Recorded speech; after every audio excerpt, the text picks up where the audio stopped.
Hi everyone, welcome back to Almost Normal. I am back in Los Angeles, and if anyone has not heard, there are devastating wildfires happening here right now. I was in London and then I went to New York, and the only reason I really returned was because I was meant to have class at college today, and I also felt very helpless being away from LA and not being able to help my neighbours and my community in any way that I can. So I decided to fly back, and I'm here now, and I have been here for about 3 days. I found out about the fires when I was in London. I was there for my Christmas holiday. It was the 7th of January. I read on the news that there was a fire breaking out in the Palisades area of California, which is not very far from my house right now. LA is very susceptible to fires. We get them a lot. And so when I first read this on the news, I kind of brushed it off a little bit just because we get fires a lot in LA. They do tend to make the news, but then they kind of just tend to die out quite quickly. Unfortunately, with this fire, we do every year have the Santa Ana winds, which are happening right now. And these winds got to about 100 miles per hour, which is like hurricane level winds. And so unfortunately, because of the winds, the embers from the fire were being blown around the area, which meant that the fire spread really, really, really fast. And I think that an hour after the first news article, I was starting to get more and more, and it was showing the amount of area that the fire had already consumed, and it literally was like an hour later. And that's when I started to really panic. I was seeing that a lot of my friends and family were being evacuated, and I could see on the map that my house was not that far away from the evacuation zones, and considering how fast this fire had already started burning, I started to get really, really panicked because I was not in LA. I was not able to evacuate my house. I mean, I was evacuated myself, but I wasn't able to be there to take anything out of it. Any sentimental things I had in my house, like I just had to basically just accept whatever was gonna happen. The fires have basically burnt down the size of Manhattan by now, if not more. The fires have now been going on for about a week. The fire department has been unable to fully contain the fires. 1 or 2 have been fully contained. One broke out in the Hollywood Hills, which was the scariest one for me because that is the closest one to my house and to a lot of my friends and family. But that one was contained pretty quickly. I'm not sure how that one got contained so fast, but that one I think was only burning for like a day. The firefighters have been working tirelessly in order to contain as much of the fire as possible. I think the Palisades fire, which is right now the largest fire happening, is about 17% contained, which is, not much, but it's definitely better than when it started. This fire is just extremely hard to put out. And we are actually due more Santa Ana winds today. As I sit here, I can literally look out my window and see the trees are starting to blow a little bit more aggressively than they were like an hour ago. So that's quite nerve-wracking. While I was getting ready for bed last night, I could hear the wind like whistling through all the cracks in my house. So I was getting a little freaked out. It's kind of a little hard to sleep last night because I was just concerned that we were going to get an evacuation notice like in the middle of the night, which is very possible. And I was just like, oh, what if I'm asleep when I get the evacuation notice and then I'm just like sleeping in my house and the fire is coming and I can't do anything? And like my anxious brain was just like really on, intense mode last night. So all we can do right now is really like hope and pray that the fires are able to be extinguished and the winds die down, because I think the winds are what is affecting the fire's spread the most. That plus very, very dry land is just like not a very good combination. But I've now been in LA for 3 days, and the one thing I will say to anyone who is in the LA area, I have been here for 3 days and I haven't smelt smoke, I haven't smelt any chemical in the air or anything like that. But for the past 3 days, my chest and my throat have felt so constricted, and I think that is due to the amount of chemical that is in the air. So I just want to say, like, even if you don't smell anything, even if you can't see anything, like the chemicals and everything, you are still breathing them in.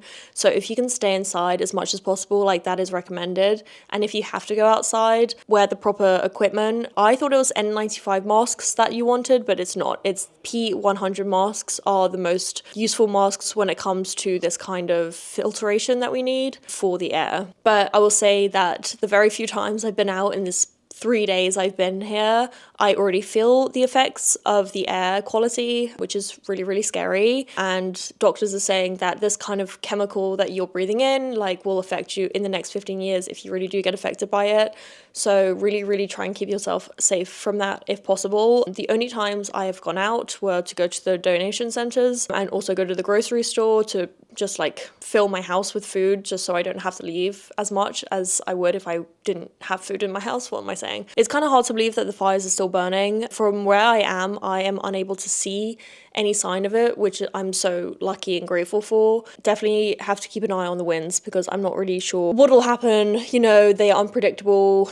If they come, we don't really know which direction they'll be blowing. So it's very, very scary, very much on edge pretty much all the time while I'm here. I do have class tomorrow and there were other fires breaking out near my school as well, so that's also something I have to bear in mind. My school is in Santa Clarita, so it's quite near San Fernando Valley, which has had a few fires pop up. It's really scary in LA right now. It's a really sad time for the city. I have been noticing a lot of comments online about LA as a city and how it's just full of rich people in the movie industry and like we shouldn't care about them and we shouldn't pay a lot of attention to the fires happening here because everyone's rich and they can just rebuild. This is just absolutely not true.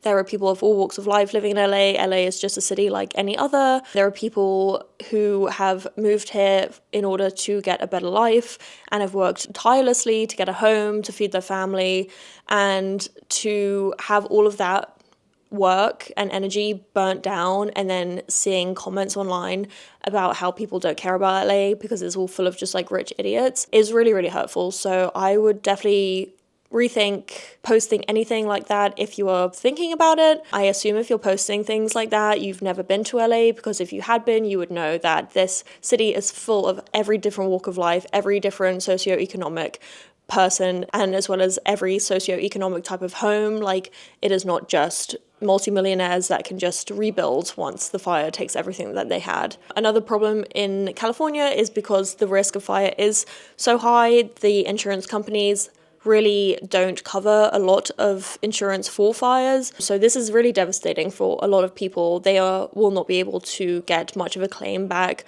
once the fires have been put out. So this is just like a really scary time, and it's not really the time for hate. It's definitely the time for love and support. Something I will say about LA is, in times of crisis, and we don't get a lot of them, you know, we don't, but in these times of crisis where things are really, really serious, things are really, really scary, I just do love to see how much love and support is shown through the community. Like, people will go far and beyond to help their neighbor with whatever they need. I've seen people running into the fires to help their elderly neighbor's pets get out of the houses. It is absolutely incredible. Going to the donation stores for the last 2 days, bags and bags of clothes and toiletries, shampoo, conditioner, makeup, razors, tampons, like everything. And it's just so wonderful to see the community come together and just like help everyone in need.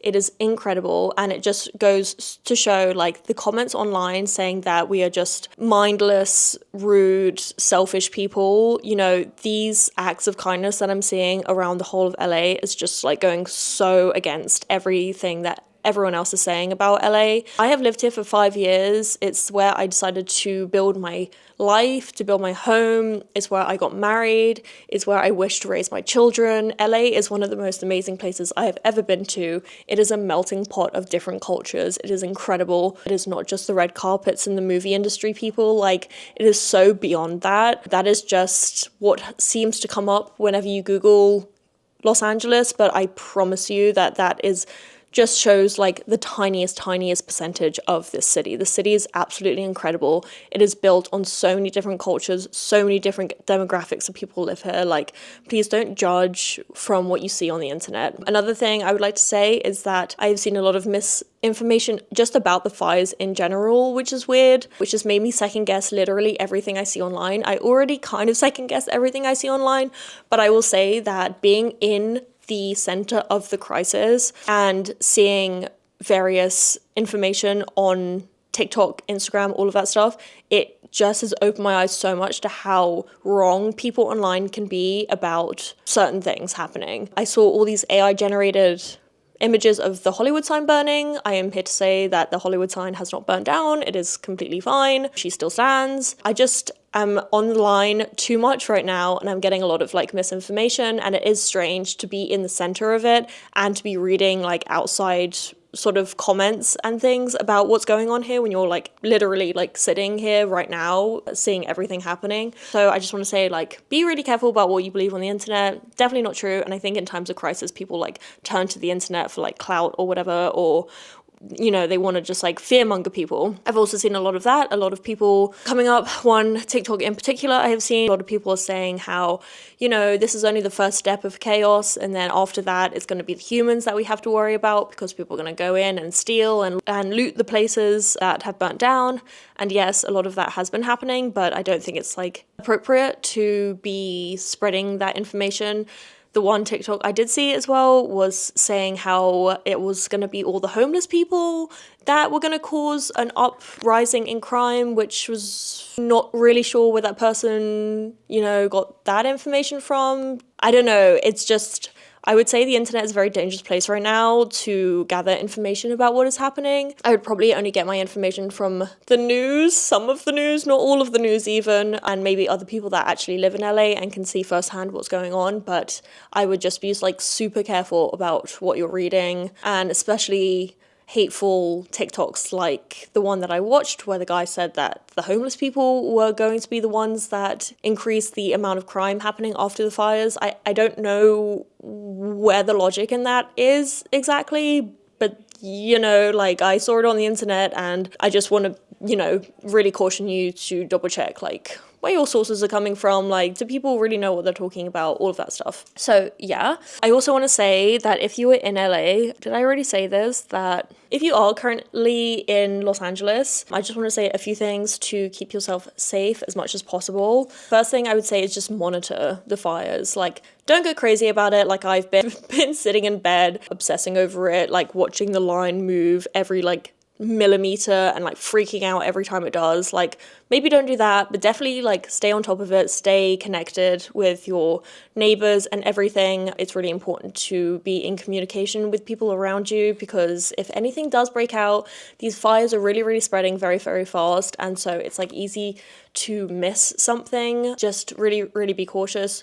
We in Beverly Hills got a fake evacuation notice, which obviously gave me an absolute heart attack, because I was like, Jesus Christ, like, this is the scariest thing that's ever happened. I have to evacuate my house and it's gonna burn down. And that was fake. And the only reason I found that out was because I was in communication with other people in my community, and they were like, that's not true, don't worry about it. So I would definitely say as many members of your community that you can just like be texting with or calling with is very, very useful. Okay, packing a to-go bag. This is, you know, up for debate as to what should be in your go bag. I was speaking to someone yesterday and they were like, oh, you know, like, don't bring anything, but I don't know about that. Something that I would definitely advise to pack in the to-go bag would be important documents like ID, insurance, birth certificates, social security cards, anything like that. Anything that is going to be difficult to get back. Like, thinking about how many people have lost everything they have, these offices are going to be jam-packed with people trying to get back passports and IDs and all of that. So if you can just pack those things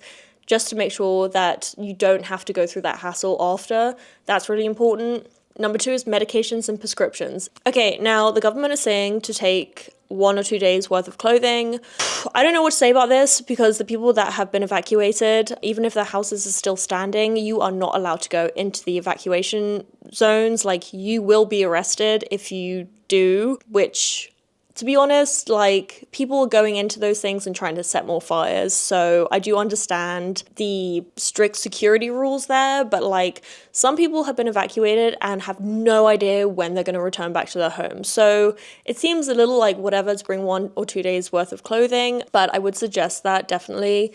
There are a lot of donation centers, and I will post and tell you at the end of this video again where you can go, but there are a lot of people in LA donating clothes. I went to a donation center yesterday and the room was filled with clothes. They actually were not accepting any more clothes because people had been donating so heavily. If you wish to donate any clothes, people really only want jeans, sweaters, t-shirts, shoes, socks, clean socks, clean brand new underwear. People are not looking for skirts. People are not at the moment looking for any festival outfits or anything like that. So just to say, now is not the time to clear out your closet and give away things that you just like don't want anymore.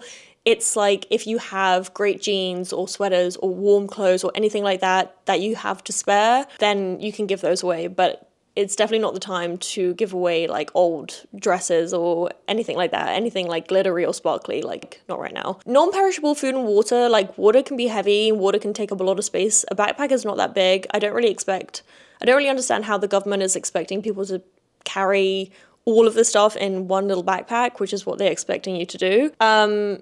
There will be places for water and food. There are huge donation centers. There are huge soup kitchens. I, again, will mention them right after I talk, which is going to be over very, very soon, I promise.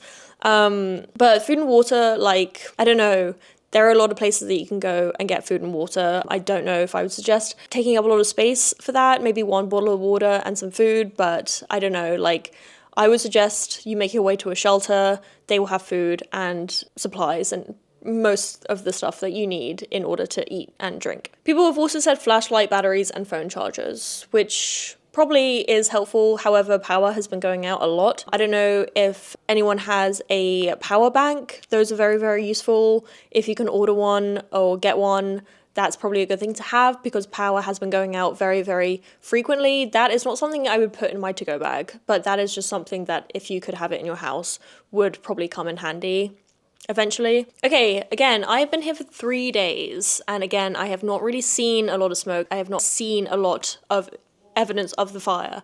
However, my chest and my throat are so congested, and I know it's something to do with the air. Literally an hour outside and I could feel the effects of the air pollution. It was insane. So I suggest if you do go outside, wear proper face gear. The P100 face masks are apparently the best ones to use. I thought it was the N95, but apparently those do not filter out properly. But otherwise, if you can stay indoors, make sure you do. If you have an air purifier, I definitely suggest using that. And obviously avoid like strenuous exercise outside. I have seen a lot of people going for jogs outside, which is very questionable. I do not suggest you do that. If you very much need to exercise, try and figure out something to do indoors.